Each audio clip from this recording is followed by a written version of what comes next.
When a meteorite hits the Earth, where does it go after that? All the pictures of the craters that a meteor left on Earth just show the crater. Where's the meteorite? Where's the meteorite? Where's the meteorite? Isn't that concerning? Concerning? Concerning? Concerning? Concerning? Concerning? The Grand Canyon is the real Giza Plateau. Look, this is what we mean when we say meltology. All of this area is desert because there was a motherboard meltdown. The Earth is a grid, a motherboard. It has melted down several times. This is from one of the most recent meltdowns. After Israel was divided within, it imploded and became open for attack. As you can see, all these people are Shemites. Edomites, Moabites, Ammonites are still all from Shem, even though they were supposedly enemies. Like Ashur, who fathered the Assyrians, who were also enemies. So all Israelites are Shemites, but not all Shemites are Israelites. Since they didn't get along, civilization fell apart. Edom is synonymous with Mount Seir. Mount Whitney is Mount Seir in the Sierra Nevadas. Edom is Rome.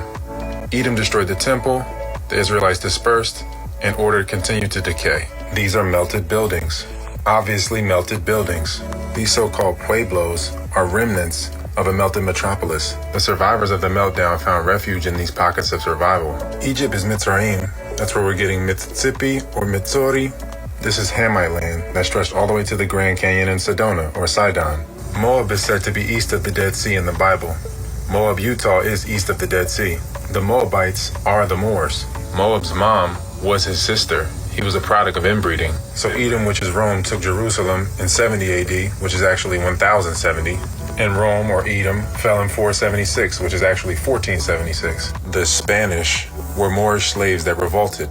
The Spanish slaves took over the Moorish infrastructure in 1492. 48 years later, the Spanish finally reached the canyon. There was enough of a remnant of real aboriginals to hold them off for at least another 200 years, and so we have no history over this period.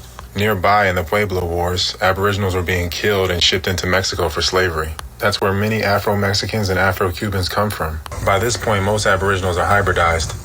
It's a post-apocalyptic scenario with many wars. Pale colonists don't penetrate the canyon until 1869.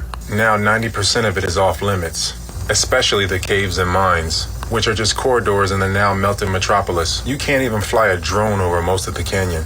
Obviously, we get Kincaid's account in 1909, where he claims to find Egyptian artifacts. And then we get the unoriginal Hittite hybrid tribes placed there as a distraction.